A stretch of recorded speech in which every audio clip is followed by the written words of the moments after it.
folks, rhubarb season is upon us, and this year I want to do more with my rhubarb than make jam and homebrew with it. I'm going to make, in this film today, a rhubarb sweet and sour chicken. Let's pick some rhubarb. So rhubarb sweet and sour chicken, where did I get this idea from? Well, I'm going to be honest with you, it was just a brainwave. I normally use pineapple or mango in my sweet and sours, but I thought, do you know what, rhubarb's got such a lovely flavour, I'm sure it would work. And here's the plant. It's still obviously a young plant this year. There's not a lot in the way of large stalks, but there's enough for us to get something for this. So pull and twist, and pull and twist. That'll do. So here's the rhubarb that I've just picked. So I've got 2 decent sized stalks and then a smaller one which came away with one of these. That's all I need. I don't need any more fruit than that. So I'm just going to begin by trimming down my rhubarb. I'm going to take the root bit off the bottom and I'm going to take the foliage off the top. So I've just got the sticks. Back to you in a sec. So there's the sticks. These now need a wash. I'll just give them a rinse under the tap. And then I'm just going to cut these down into nice thin pieces. Absolutely no need whatsoever to peel. Just cut straight down and along like so. And then I'm going to get my rhubarb and I'm going to put it into this frying pan. And I'm going to add a bit of water to it. And that's that for now.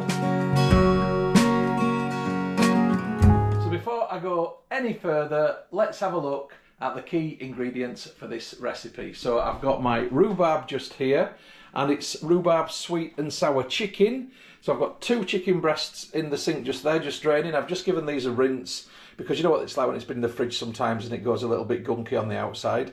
So they're ready to be chopped. In terms of vegetables, I'm going to use 1 red onion and 1 red pepper for colour, and I'm going to use a leek. I'm also going to use vinegar, and I'm using pickled onion vinegar because it gives a nice flavour, some honey, some sugar and some salt. And that is literally it. Not a massive ingredient list for this recipe. So I'm going to do this in 2 parts. The first part is going to be me making the sweet and sour sauce and adding the chicken to it. And the second part is going to be putting it all together into a pot, my Le Creuset, and putting this in the oven. But I want it to sit and steep before it goes in the oven. The reason being that I want all those lovely rhubarb flavours and the sweet and sour flavours to really penetrate into the chicken, so it really does give it a really, really lovely flavour. Right, let's crack on with that recipe. Right, so I'm going to put the rhubarb on a large gas ring, but I'm going to put that on, but I'm going to have it on very low. I don't want it to nuke, I just want it to come to a nice temperature and simmer gently. So I'm just going to put that lid on top because I want the steam from the water to build up in there to break the rhubarb down. This won't take too long to happen. It usually breaks down in about 15 minutes or so. While I'm waiting for that to happen, I'll cut my chicken up. So I've got my chicken on the chopping board, and what I want to have today is chunks. So I'm going to cut this into thirds, long ways, like so. And then I'm going to cut each of these into a decent sized chunk. I don't want little bits of chicken and I don't want great big bits of chicken, but I would like chunks, and these will shrink as they cook. And again, the same with the second breast, into thirds, like so, and then along. So some nice sized pieces of chicken, nothing too big, and like I say, it definitely will shrink down. And what I'm going to do with that now is I'm just going to put a bit of salt on top of it while I wait to put it into the pan. I'm just going to cover that over for now. Right, I'm waiting for the rhubarb to break down. I don't want to rush it, so I'll come back to you when that's started to happen. Right, I'm back, and this is what happens with rhubarb. It goes all of a sudden, and I missed the all of a sudden, but I'm going to take that off, and you can see now that that has reduced down to nothing. The fibres in that will be soft as anything now. Yeah, it's just a soft mush. So that's fine. So what I'm going to do now is add the chicken into it and then make the sauce. I'm going to let it cook for a small amount of time, and then I'm going to leave it to steep and then finish cooking it properly when it goes in the mini oven in the Le Creuset pot. And before anyone tells me, yes, I know I'm not pronouncing Le Creuset right. I'm from Barnsley, it's how we say it. Right, so the chicken is going to go on top of the rhubarb. I'm just going to push that around in there. So much juice has come out of the rhubarb as well. I knew it would be good for this sauce. So that's the rhubarb and chicken together. Change of angle. Right, here's my pickled onions in the jar, in the vinegar. I'm going to get 200 ml of vinegar out. That's 200 ml, and I'm going to pour this on top. That gives it the sour flavour. I've got one more ingredient which I neglected to mention, and that's a bit of lemon juice, just to give it a bit more fruitiness. And that's that, just a few squirts. And then I've got my sugar, and I'm going to put 2 of these on top. So this is like 2 heaped teaspoonfuls of sugar on top, and that brings the sweetness in. But then to give the sweetness some lovely flavour, it's the honey.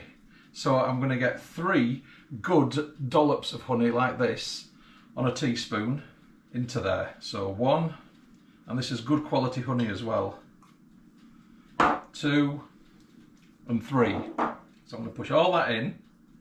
I'm going to put this lid back on top, and I'm going to leave this now for the honey to melt and for it to begin to simmer inside there. I'm going to taste the juice before I decide if I've added enough sweetener to it, but I think it will be alright, but I'm going to let it cook a little bit more first. Right, I'll be back. Right, this is just beginning to froth up again, so what I'm going to do is I'm going to take the lid off and I'm going to let it reduce now. So that chicken actually feels quite sturdy, like it has cooked. But that's absolutely fine. It won't overcook, it'll be totally fine. So what I want to do is let some of that liquid reduce, and then I'm going to come back to it and I'm going to have a little taster. Right, it's 20 minutes later and this has reduced nicely. So what I'm going to do at this point now is to take the heat completely off. Right, I'm just going to have a little taste, and don't worry about me getting any kind of food poisoning from the chicken. It's definitely cooked enough. That is bang on, absolutely bang on. I don't want to add any more sugar. I don't want to add any more vinegar. This is going to be a good one. So now it's time to get my veg sorted. So I'll start with my leek. I'm just going to take the outer layer off, and I might take the one afterwards off as well if it's soily. Like you get soil like that with leeks sometimes, and I can still see some soiliness here, so I'm actually going to trim all of that. I'm going to trim that just there, and let's have a look on the inside here, and that's okay, so I'm happy enough with that. So I'm just going to trim my leek down into slices.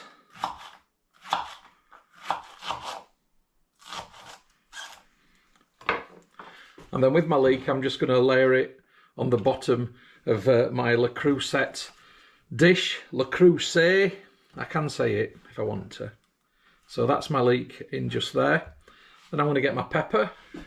So this is a capsicum pepper to you Australians, a bell pepper to you Americans, and just a pepper if you're from the UK. Get the seeds out. And this is for colour as much as anything. You can put any veg in really. But I want nice chunky bits, so nice and thick like that. And then I'm just going to cut it down and chuck it on top like so. So I'm just going to cut each circle into 4 and get them on top like so. And then with my onion, I am going to top and tail. I'm going to get the outer layer off.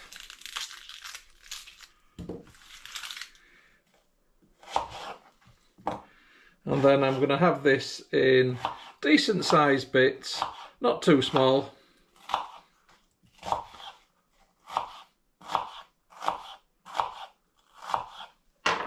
And I'm going to sprinkle that on top as well, just there, like so.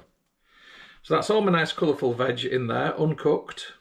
And then on top of my nice all colourful veg, I'm going to pour this mixture.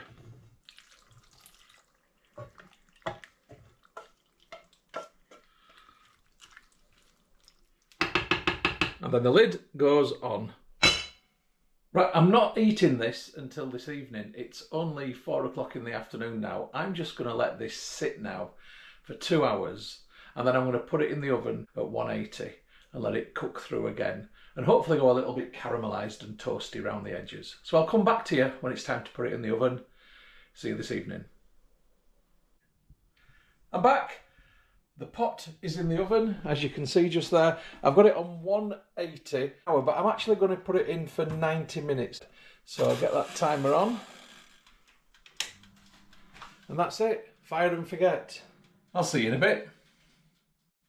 Hey folks, just a halfway through 45-minute update. So this smells absolutely delightful. The whole house really does smell of wonderful cooking right now. I like that. Anyway, down here I've just put some frozen peas, some brown rice and some white rice together. I'm going to make some peas rice with that. And I'm going to serve my sweet and sour in those bowls on top of the rice and peas. So I'll be back in 45 minutes when it's dinged. Catch you then.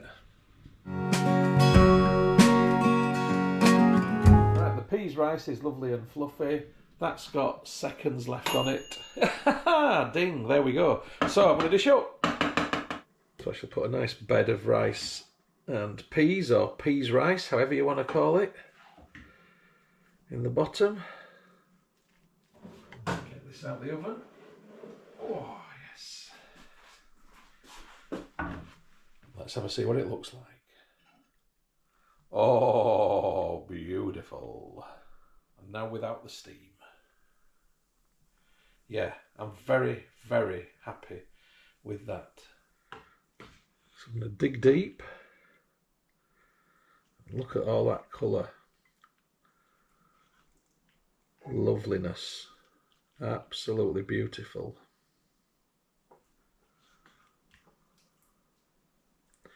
Nice big chunks of chicken. And they will have absorbed that flavour perfectly.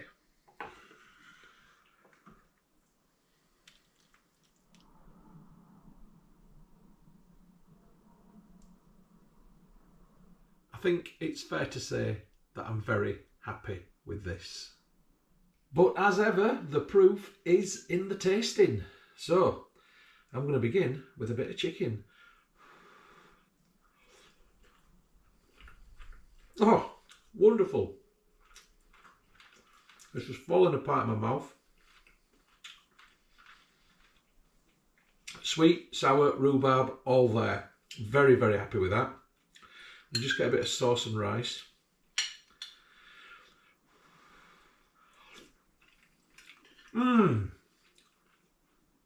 Absolutely delicious. Banging. So, if you're trying to think of something different to do with your rhubarb this year, make a sweet and sour with it. I'm going to enjoy this. Hope you've enjoyed the film, folks. I'll catch you on the next one, whatever that may be. See you then.